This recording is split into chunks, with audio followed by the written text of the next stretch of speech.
Getting real. What's up? Welcome to our vlog from the day of our show at the Junction, Plymouth, supporting our good friends in Carrier alongside our pals in Lacerta. This time our bassist Sam, my partner Lana and myself took the drive to head down early and check out Plymouth a bit before we start the evening's work. Access Strategy D. That's a good band name. I'd go see a band called Access Strategy D. That's not a bad band name. It says fire door, keep shut. I think it's supposed to be interesting. Yeah, I think the actual shopping centre is over there.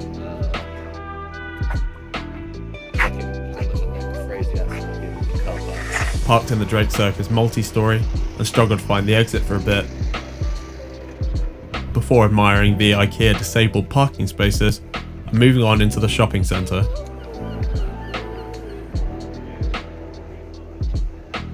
It's good.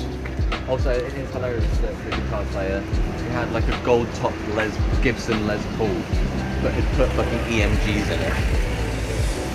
It's like, masturbating himself like a classic guitar. Like, I would buy a classic guitar where it's like, one of those guitars that you get it because it's like, it's tone, wood, blah blah blah. It's got like passive pickups and like, EMGs sound good, they make everything sound like that video, like, Jens.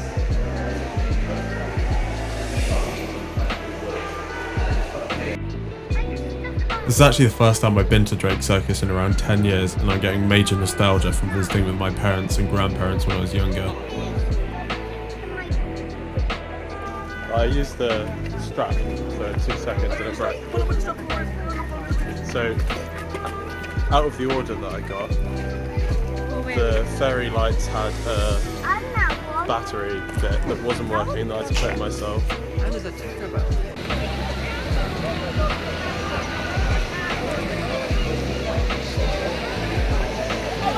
Sorry. I don't know what time is it. Do you have a watch? No. There is a sundial there. I've been to Plymouth a fair bit throughout my life. My dad and granddad are Wolves fans, so I've been to see a lot of pre-season friendlies there with Plymouth vs Wolves. I also bought my first Green Day CD in Plymouth, the American Idiot album. Plymouth was the nearest quote-unquote major city when I lived in Cornwall growing up, so going up to Plymouth meant we could get a few things that we wouldn't necessarily find in shops before the days where you could just order whatever you liked off the internet. It's interesting having this new relationship with Plymouth now, as I'm now involved in this music scene where I wasn't as much before, if at all. And I'm really struck by the sense of community that we've found and the support that we've had. Genuinely is probably one of the best places in the southwest, if not the UK, for new bands, just because of how supportive everyone's been.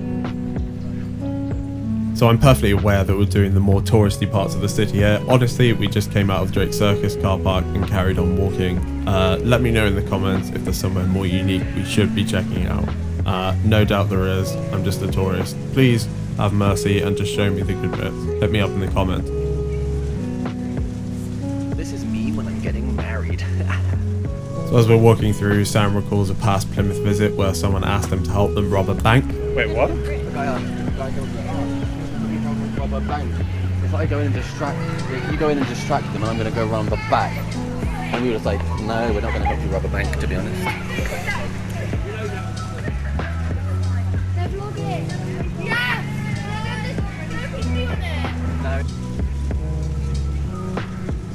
You're gonna have to go around that thing, or unless you want to go up through. Yeah. Started walking up through the famous Barbican and into the Hoe Park.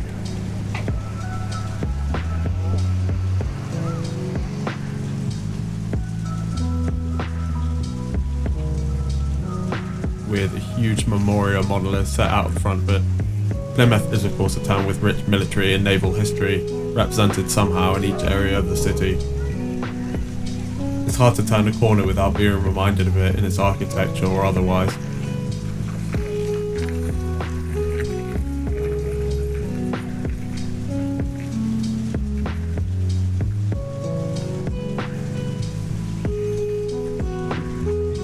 Is it on me? Yeah, it's on you. See, look at that. Agnes. Try and do something. That's not as charismatic. That was just normally.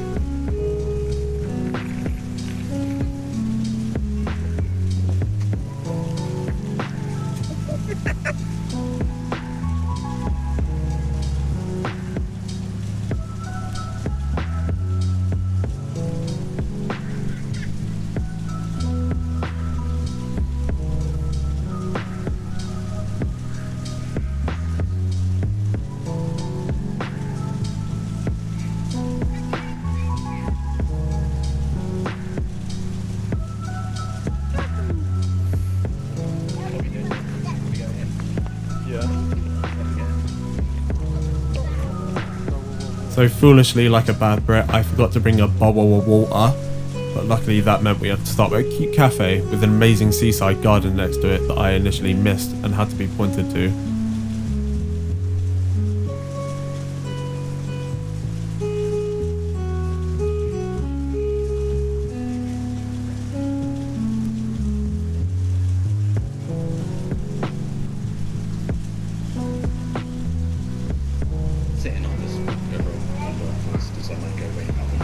Yeah. Bottle of water in hand, we walked over to the edge of the Hoe and looked out over the sea, over to Plymouth's neighbouring Mount Batten on the left, and Drake Island on the right.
We noticed a rather Bioshock looking dome, and being the inner geeks that we are, we felt obliged to peer over the edge and find out what it is.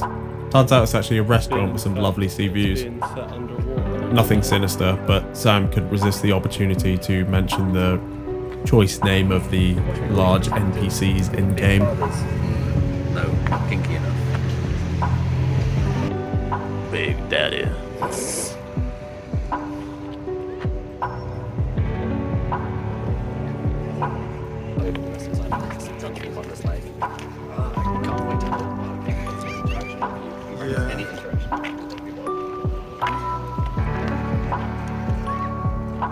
Interacting with humans in general. I am sociable. I'm sociable. Always good to have a defib. For when we draw the huge trucks. Just walking up this gradual incline. So we headed around the edge of the Hoe and found a cute cafe selling wholesome food from a very compact kitchen with a defibrillator on site if you're ever in the Plymouth area on the Hoe.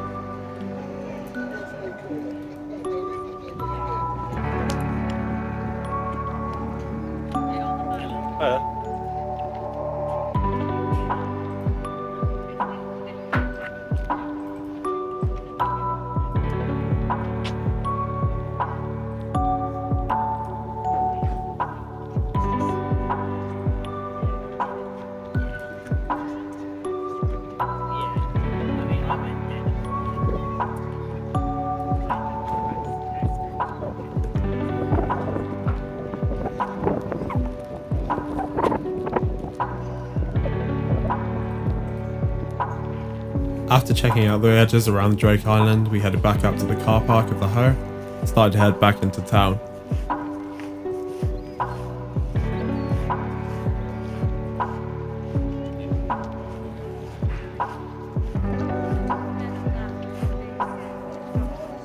Amongst all of the grandiose military architecture, there's the same issues in Plymouth that plague many British cities. Community centres and buildings in desperate need of TLC. Homelessness is apparent and evident throughout the centre and beyond.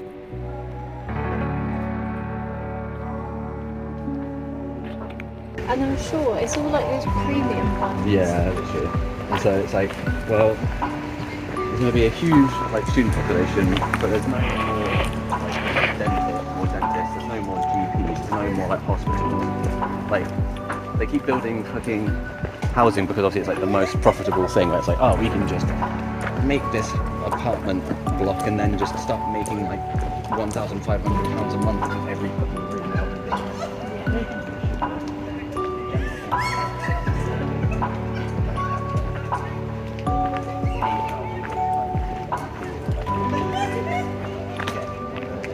throughout, there's also immense historic and cultural value to the city, as well as the community value, as I previously mentioned, that can't be understated. A lot of Plymouth is good, it's just under a bit of seaside grime.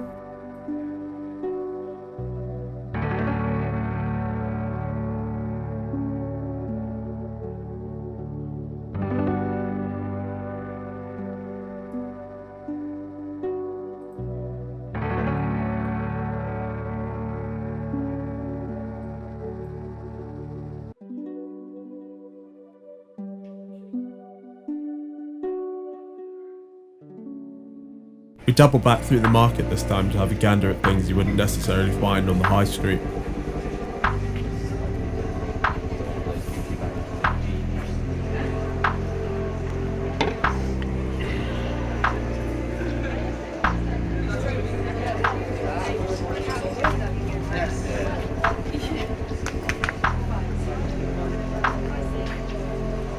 Sam is heavily into anime and collects statues, while I'm more of an exclusive Halo franchise fan.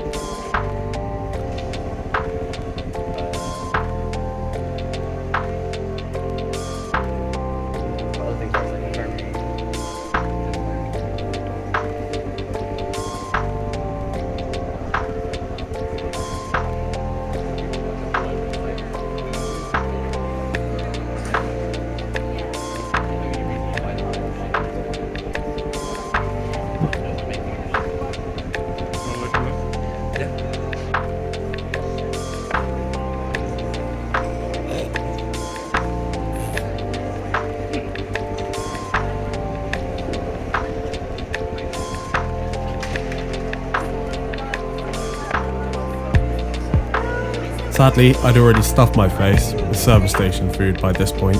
I couldn't handle another meal, but the food aroma was dank. G-. Need to try and hold out longer next time, or eat more strategically.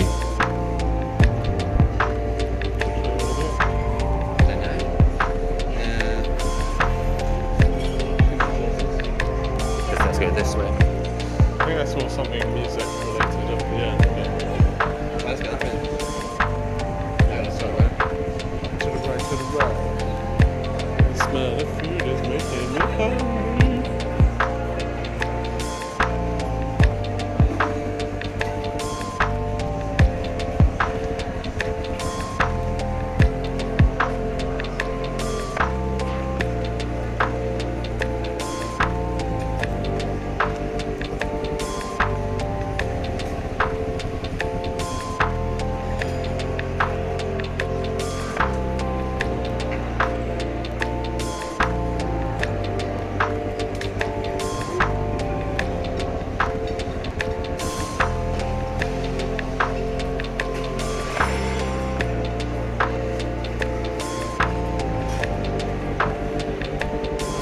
Of course, the sight of air rifles brought up the conversation of the casual yet deadly Turkish Olympian.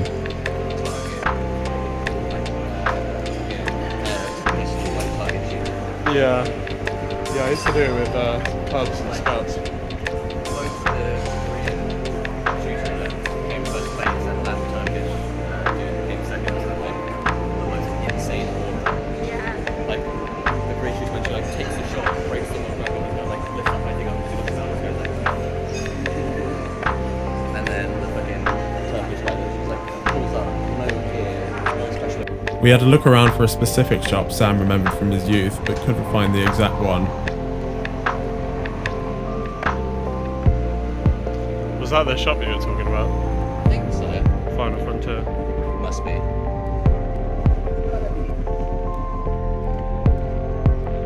Does look a bit more stocked. When we looked inside, it was mainly comic books. An area neither of us are involved in to any great extent. Yeah. Walking back through the town, we noticed one of the reasons that would draw us up from Cornwall to Plymouth as youngsters.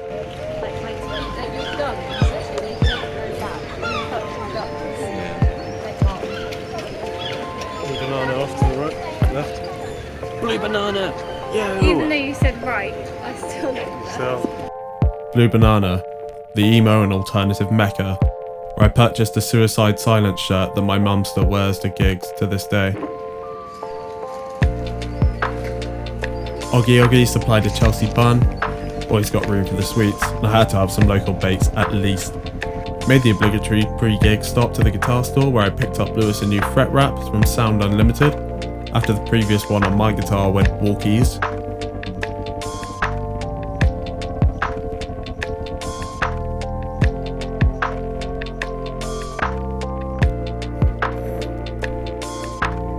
Then to our final destination, the Junction, where we tore up the venue for a third time, alongside Lacerta and Carrier.